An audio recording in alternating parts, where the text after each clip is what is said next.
Itu salah satunya. Mengapa Yusuf mudah mengenali saudara-saudaranya, dan mengapa saudara-saudaranya enggak ngeh bahwa ini adalah Yusuf, orang yang beberapa tahun lalu yang dia jebloskan ke dalam bi'run, ke dalam sumur.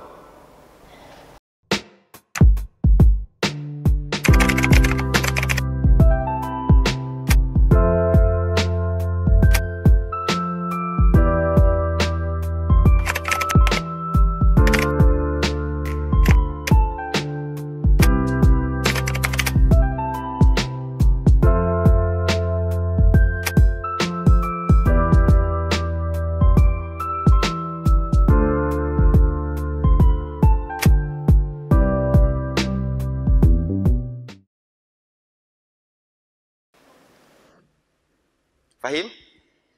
Nah gitu. Jadi banyak yang bisa kita analisa di ayat ini. Dan saya salut. Ini kan keluasan cara berpikir loh ini. Kalau orang yang sempit cara berpikirnya, awas. Besok kamu datang harus bawa ini. Kalau enggak kamu terancam keselamatan kamu. Itu orang yang sempit cara berpikirnya, bisanya ngancem. Satu, yang kedua karena enggak punya ini, ya begini-begini. Tawa lu Dot, lu nyoblos itu kali ya.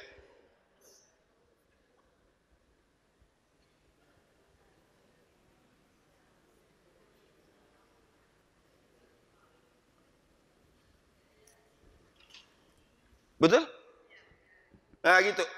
Ini enggak, jangan kita bayangkan sekarang. Kita sekarang sudah banyak mendengar pelajaran, kita sudah banyak baca buku. Di zaman kita nggak bisa dibandingkan dengan zamannya Nabi Yusuf. Di zaman Nabi Yusuf itu pelajaran hanya ada dua. Pelajaran dari Allah, pelajaran dari alam.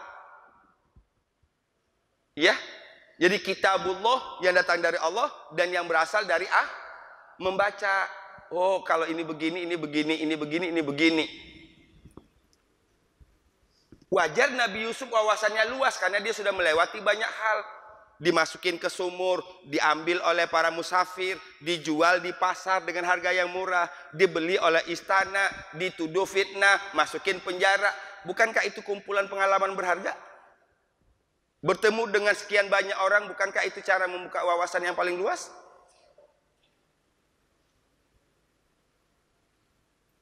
Nah mungkin kita kadang-kadang nggak ngeh, yang ada hanyalah protes. Ya Allah, saya kan nggak salah, kenapa saya harus masuk penjara? Gitu.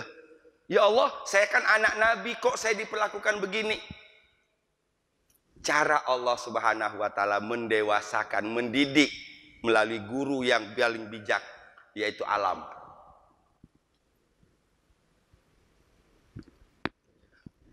Nah, kalau saya menebak, kan yang diinginkan Nabi Yusuf itu ini sebenarnya. Mereka kembali dengan membawa Bunyamin. Nah kita punya keinginan. Kelemahan kita adalah kadang-kadang kita tidak tahu bagaimana keinginan itu bisa terwujud. Nabi Yusuf keren. Diperintahkan kepada fityanihi, balikin lagi itu bidoahnya, masukin ke tasnya. Mungkin barang kita sekarang disembunyiin yang paling bawah supaya nggak ngeh di jalan. Harapannya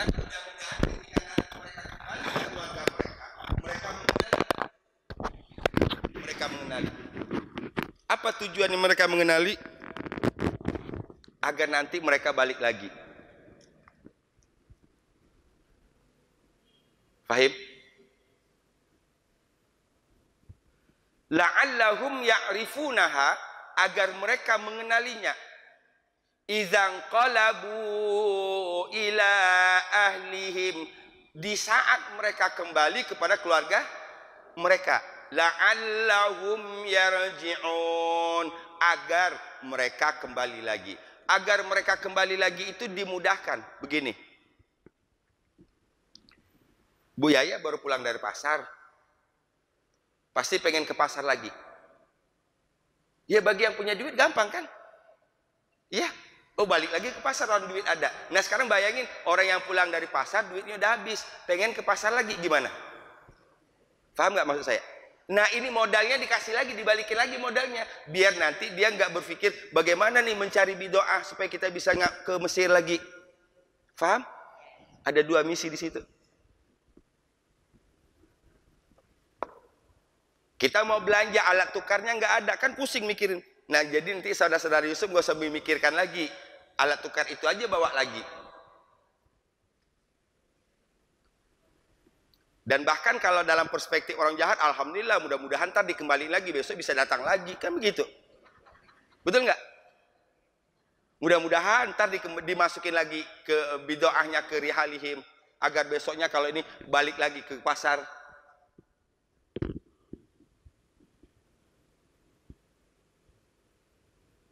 Keren, ya. Apa yang ingin saya sampaikan adalah bahwa melalui Al-Quran terbuka wawasan kita. Melalui Al-Quran luas wawasan kita. Ya, kita diajak untuk melihat realitas yang terjadi ribuan tahun yang lalu. Sehingga orang membaca Quran itu berpikir ke belakang, berpikir ke depan. Itu dia. Quran itu kan cuma dua itu. Ngajak kita melihat masa lalu dan kemudian menatap masa depan. La'allahum ya'rifunaha. Kita potong jadi tiga juga ini, yang kedua ini. Mudah-mudahan mereka mengenalinya. La'allahum ya'rifunaha. Kapan mereka mengenalinya? Idzan qalabu ila ahlihim, di saat mereka nanti kembali ke keluarga mereka. Apa tujuannya? La'allahum yarji'un. Jadi setiap potongan-potongan itu munculkan pertanyaan-pertanyaan, sehingga insya Allah kita akan mudah untuk merangkai potongan pertama, kedua, dan ketiga. Fahim? La'allahum ya'rifunaha idzan qalabu ila ahlihim. Kita potong di sini aja. Karena di sini la'alla tidak ada salahnya kalau kita berhenti di sini. Karena di sini ada dua tempat yang 5 harokat. Lumayan menguras tenaga ini, menguras fisik. Napas. La'allahum ya'rifunaha idzan qalabu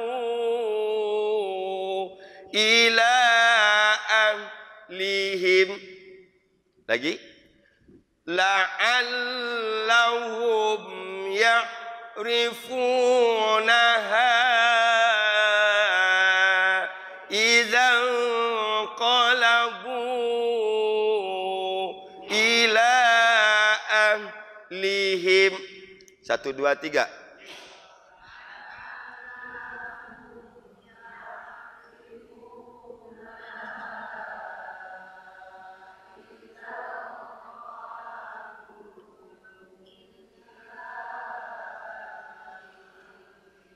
Ila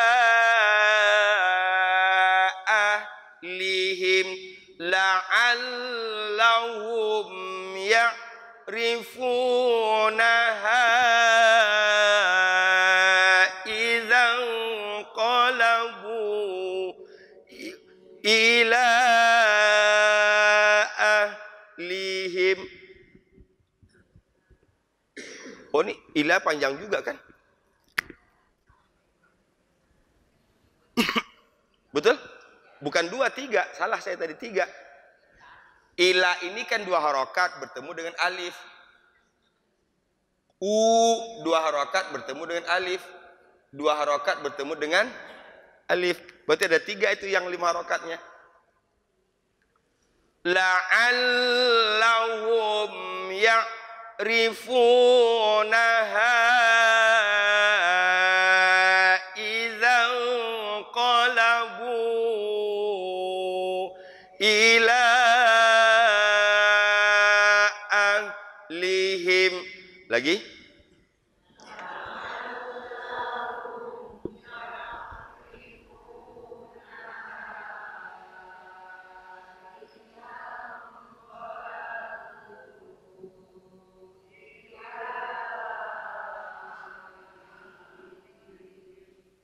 Sambungin dari waqala. Waqala li fityanihi ij'alu bida'atahum fi rihalihim la'allahum ya'rifunaha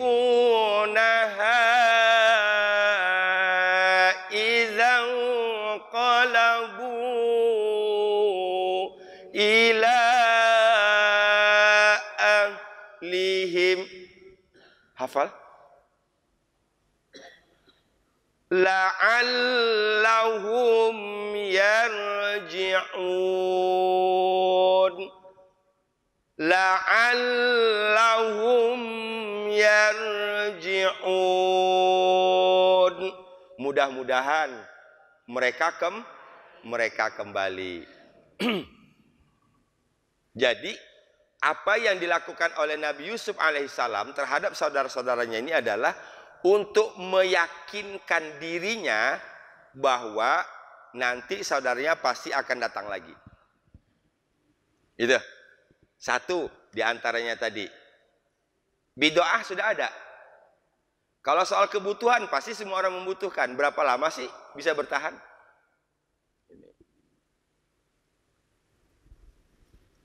Hafal?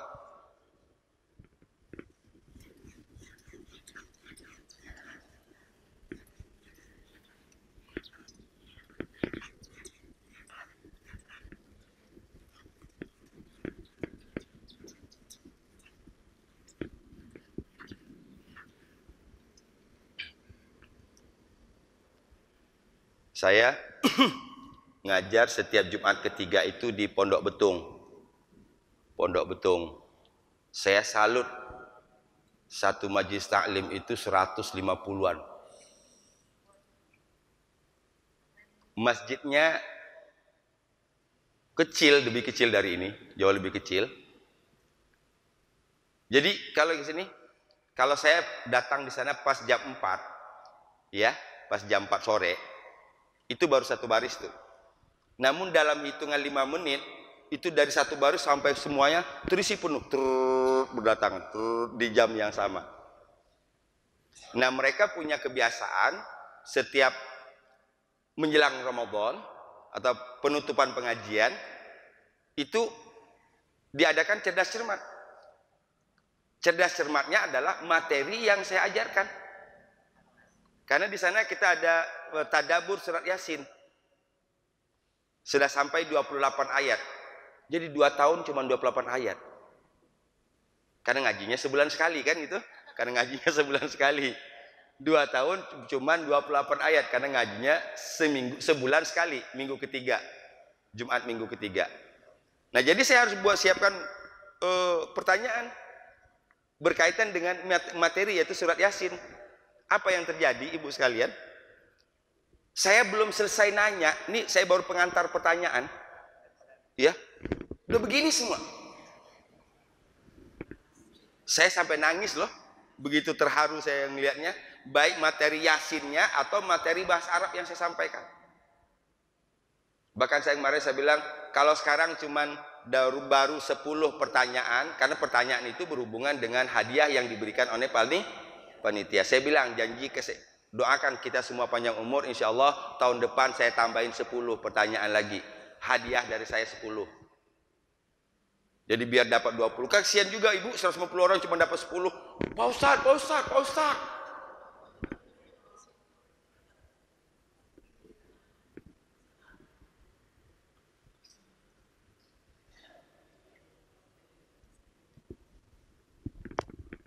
Inna ja'alna fi a'naqihim aghlalan fahiya ilal azqani fahum muqmahun. Saya baru baca ayatnya, belum tahu saya mau nanya apa.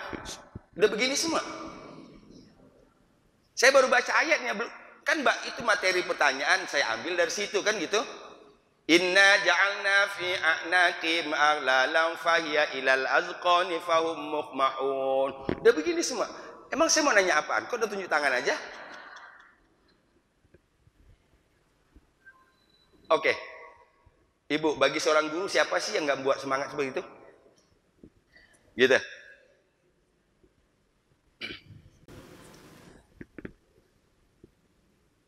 Sukses itu, majelis taklimnya sukses. Satu. Kedua, majelis taklimnya itu setiap orang yang datang itu bawa beras mungkin seginilah, segini. Segenggam, 2 genggam lah barangkali ya. Kalau kita bawa satu centong kecil gitu. Tapi itu dikali 150 orang jadinya tahu nggak? Itu baskom gede. Itu sekali ngaji. Nah ini nanti mereka bagikan ke orang di sekitar masjid yang membutuhkan. Jadi keberadaan mereka di majelis taklim itu bukan hanya buat mereka dapat tambah ilmu, dapat tambah pahala. Orang di sekitarnya merasakan. Wow, keren saya bilang. Iya.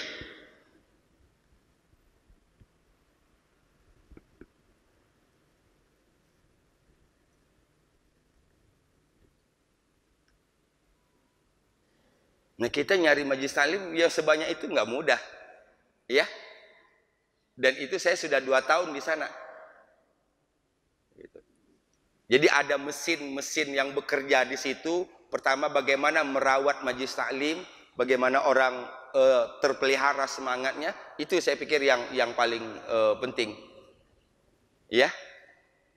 Dan maaf memang sedikit apa? Mereka agak lebih muda. Ya, bukan saya merendahkan di sini sudah tua, bukan. Ya. Mereka saya lihat itu rata-rata 40-an. 30-40. Ibu-ibu muda. Masya Allah. Itu, saya di situ. Saya berharap dari ibunya ini nanti menularkan ke anak-anaknya kan itu. Jadi minimal dia terbentuk rumah tangganya dengan ilmu tadi. Ya. Dan mudah-mudahan anak-anak mereka nanti menjadi anak yang soleh dan soleha. Kan gitu. Karena hasil didikan ibu yang soleh. Yang soleha. Sudah dihapus? Bisa dikatakan, Pak Ustadz silakan dihapus di situ, tapi di sini nggak akan pernah hilang. Betul? Gitu. Pak Ustadz kalau kita nulis di kertas gampang hilang Pak Ustadz, ntar kena air juga lumer. Tapi kalau di sini nggak bakalan hilang Pak Ustadz. Nah, baru hebat ini. Simak dulu, ya. Ini kita sama-sama menghafal loh Bu. Saya juga belum hafal ini.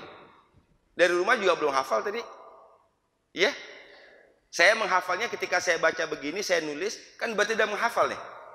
Saya lihat, saya tulis. Saya udah mulai menghafal tuh. Jadi bedanya cuma duluan saya 5 menit dari ibu ngapalin.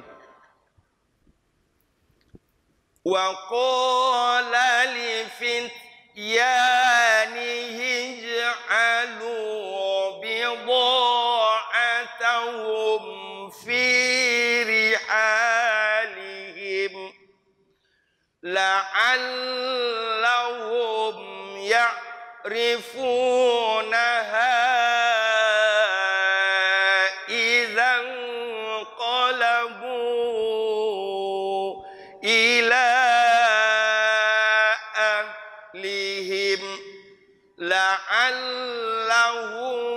yarji'un. Alhamdulillah. Yuk, waqala 1 2 3.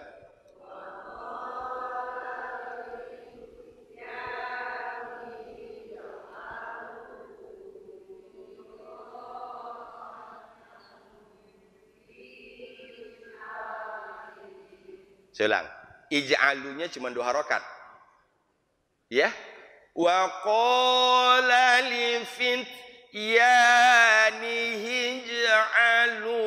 Cuma 2 harokat. Alu bidha'atahum. 1 ulang. Wa qala.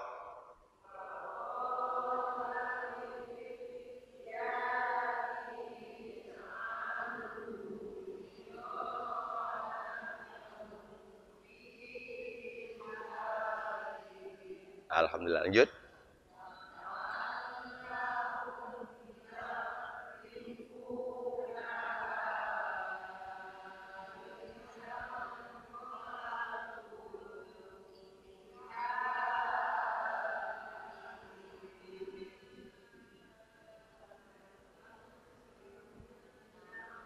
la'allahum yarji'un. Alhamdulillah. Itu hanya soal napas ya. Hanya soal napas. Ya. Lanjut. Falamma raja'u ila abihim,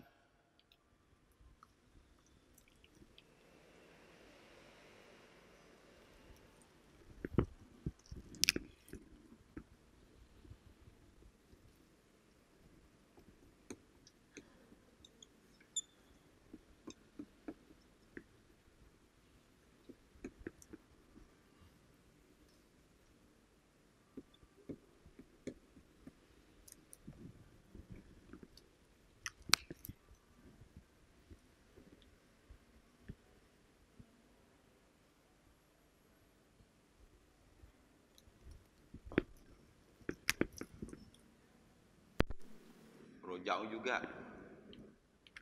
Banyak panjang ini.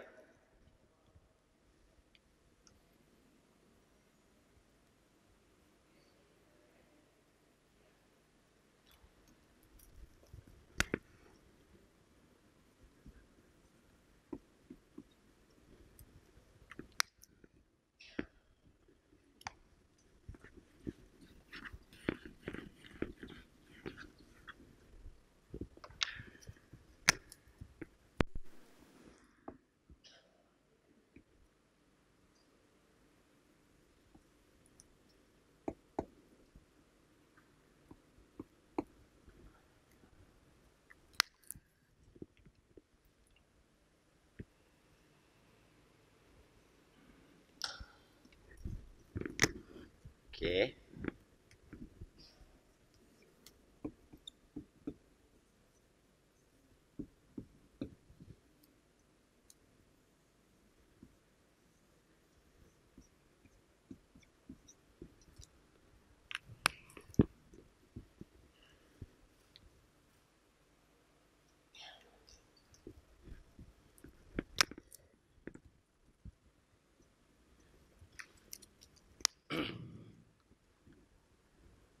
Kita potong di situ dulu.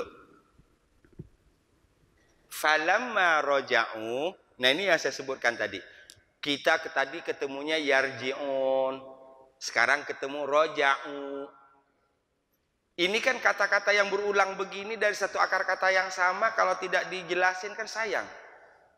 Sehingga kalau tidak dijelasin nanti ketemu lagi lupa lagi, ketemu lagi lupa lagi. Yarji'un, mereka kembali. Roja'u ini bentuk madinya, bentuk lampaunya. Roja'u, mereka telah kembali. Nah, kalau kita buat bandingannya begini, tadi yarji'un,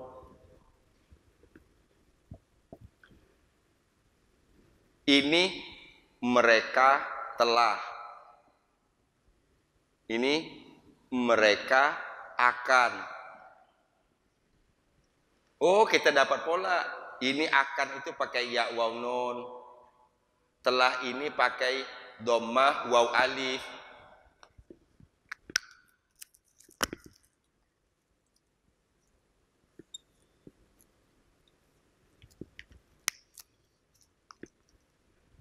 Jadi dari dua ayat ini dapat satu pelajaran bahasa Arab. Itu sama-sama subjeknya mereka. Bedanya satu bentuk sedang dan yang akan datang, satu bentuk past tense. Roja'u, falamma, maka ketika, roja'u, mereka telah kembali.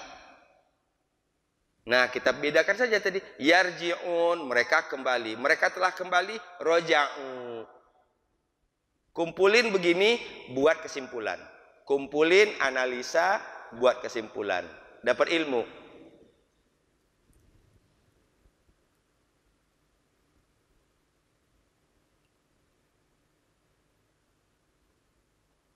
Satu pertanyaan besar terjawab. Pak Ustadz, apa bedanya yarji'un dengan roja'u? Kejawab kan?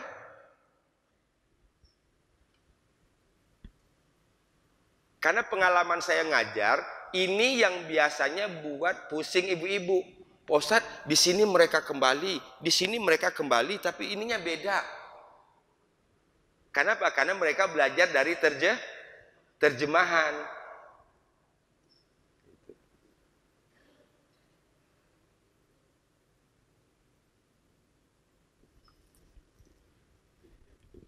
Falamma roja'u, maka ketika roja'u mereka telah kembali. Pertanyaannya, siapa merekanya? Saudara-saudara Yusuf. Kembali kemana? Ila abihim, kepada bapak mereka.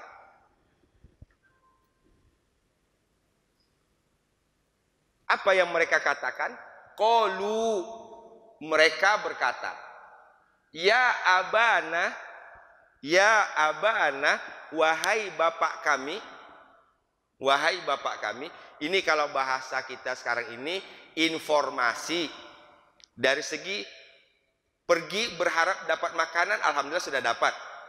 Jadi saudara-saudara Yusuf itu balik lagi ke kampung halamannya, ke kampungnya, bukan saja mendapatkan makanan yang diharapkan, tapi membawa informasi.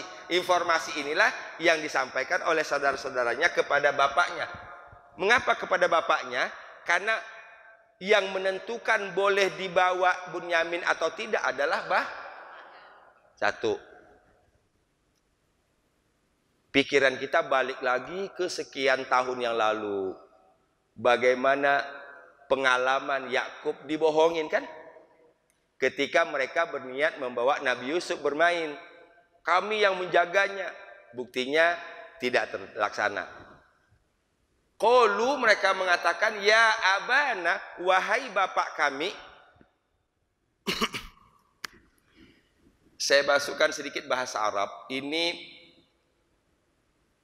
pasif. Madhi majhul.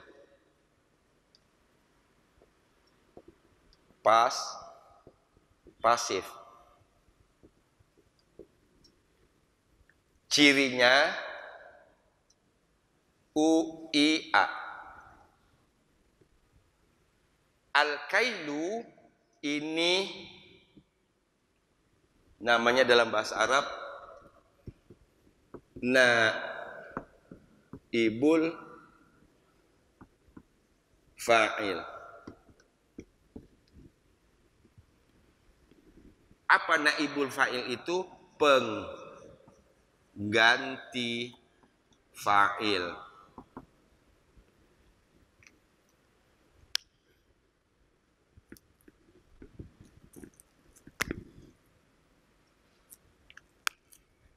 Kita bawa di sini. Itu asal katanya mana'ah.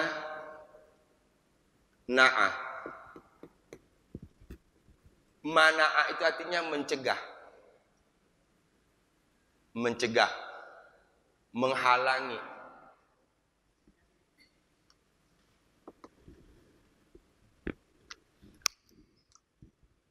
Nambah lagi kosakata kita.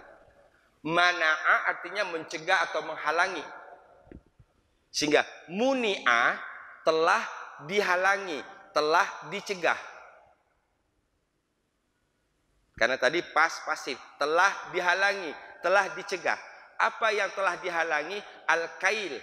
Apa kail? Sudah sebelumnya kan? Takaran. Kailu. Ini naibul fa'ilnya.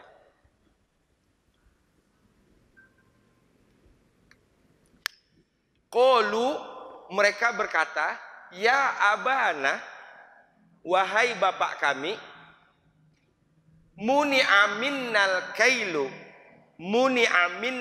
kailu, takaran telah terhalang, telah dihalangi, takaran telah dicegah dari kami.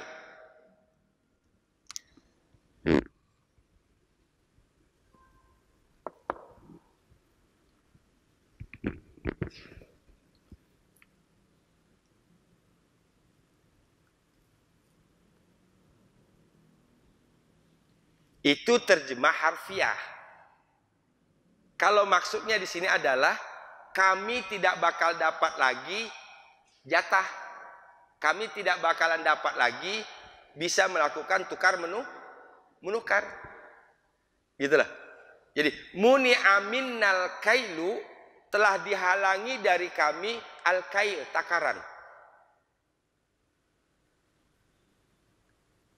Kita teruskan sedikit dulu ayatnya supaya tidak kita dapat informasi yang lengkap. Fa'arsil ma'ana akhona. Nah, itu dia kuncinya. Betul? Jadi kalau bahasa kitanya begini, kami tidak akan pernah mendapatkan takaran lagi kalau kami datang ke sana tidak dengan membawa bunnya. Itulah maksudnya. Ini berarti saudara-saudari Yusuf ini sudah mulai memainkan perannya untuk membujuk Yakub.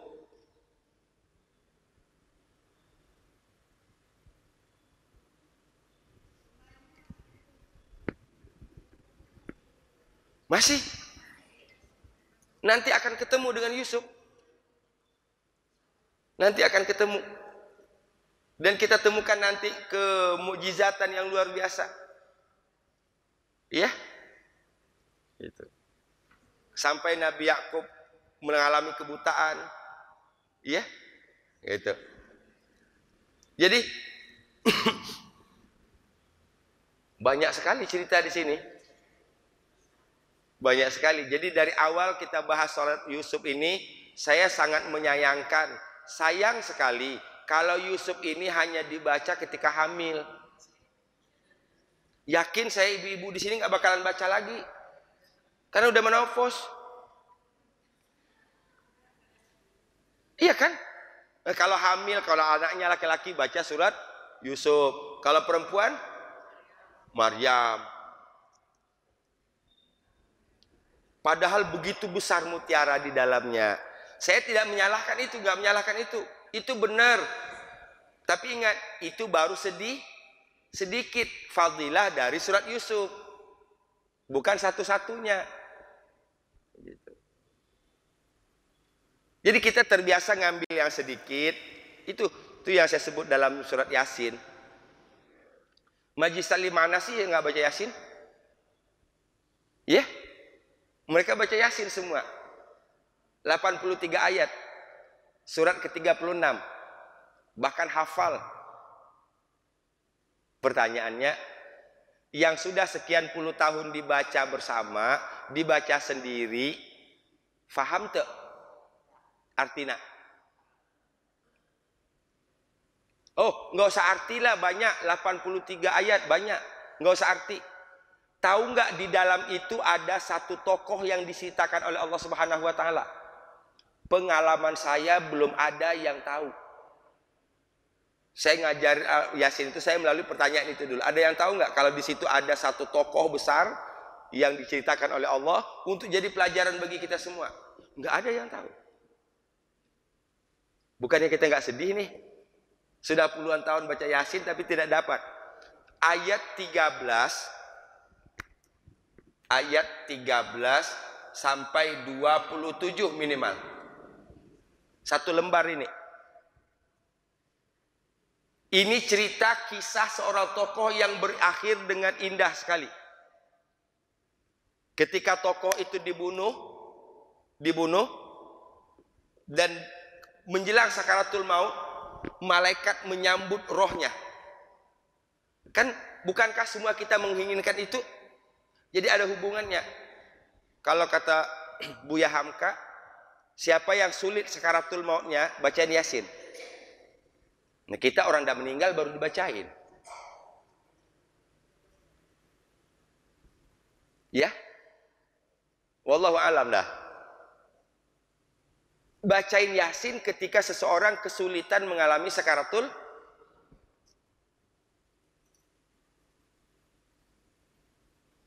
Konon kalau tidak salah cerita Buya Hamka itu di rumah sakit Pelni, ya, itu ada orang yang sakaratul mautnya sudah berhari-hari nggak kelar-kelar. Kalau siang kayaknya hidup, kayaknya sudah nggak ada, tapi begitu malam seger lagi. Maka dipanggillah Buya. Buya datang ke sana, diminta membantu. Buya cuma baca Yasin. Enggak sampai selesai itu baca Yasin, lewat. Ya, ini salah satunya, kita malah kebanyakan salah kaprah. Setelah lewat baru, apa kata orang meninggal? Telat lu gitu ya. Itu nggak maksudnya? Apa kata orang yang dibacanya setelah meninggal? Telat lu. Fahim maksudnya? Saya balik. Falamma raja'u ila abihim, ketika mereka kembali kepada bapak mereka, qalu, mereka mengatakan, ya abana, wahai bapak kami, muni'a minnal qailu, takaran telah dicegah dari kami. Itu bahasa harfiahnya. Maksudnya, kami tidak akan dapat lagi jatah. Kami tidak akan dapat lagi melakukan tukar menukar di sana. Kalau kami tidak berhasil membawa Bunyamin. Bagaimana ceritanya? Kita lanjut minggu depan. Hari ini tanggal berapa? 18. Berarti minggu depan 25. Ada yang punya kalender enggak? Minggu satu lagi tanggal berapa? Ini kan tanggal sampai 28 ya. Tanggal 3 ya, tanggal 3. Kita kan puasa sekitar 10 dan 11 ya. Iya? Sekitar tanggal 11 kan? Berarti 10-nya tarawih. Jadi berarti kita insya Allah ada 2 kali lagi. Namun untuk saya tambahkan sedikit informasi. Tanggal 3 insya Allah kita break. Bukan penutupan.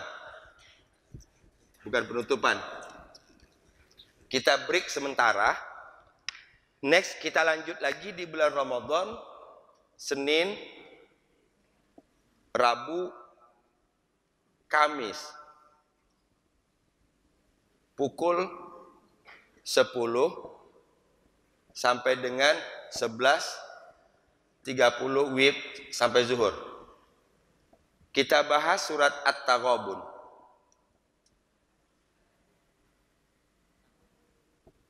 Surat ke-64.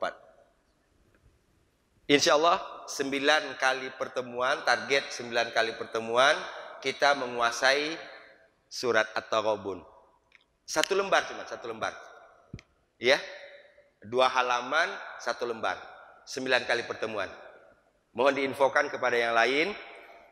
Mudah-mudahan kita bisa memaksimalkan Ramadan tahun ini untuk lebih menambah sesuatu. Jadi yang Ahad ini kita break, Ahad kita break sampai tanggal 3 ya, tanggal 3. Nanti baru kita ketemu lagi di minggu pertama Ramadan, Senin, Rabu, Kamis, pukul 10 sampai zuhur. Surat yang kita bahas insya Allah At-Taghabun. Dan nanti insya Allah saya akan berikan modulnya. Saya tulis seluruh surat itu, nanti akan saya kasih modul. Gimana Bu?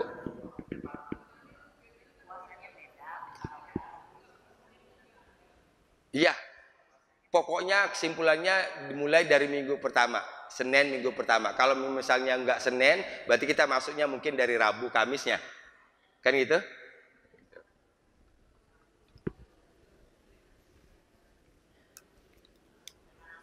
Kalau puasanya beda, lebarannya puasanya sama, lebarannya beda. Bagi kita bukan sesuatu yang baru, itu sudah berlaku bertahun-tahun. Iya. Saya yakin kita sudah dewasa menyikapi itu. Ya. Yang paling mudahnya ikuti aja lebaran yang paling duluan. Ya. Sahabat Quran yang dirahmati Allah, demikian tadabbur kita hari ini. Kita tutup dengan hamdalah. Alhamdulillahirabbil alamin. Subhanaka Allahumma bihamdika asyhadu an la ilaha illa anta astaghfiruka wa atubu ilaik. Wal afu minkum. Assalamualaikum warahmatullahi wabarakatuh.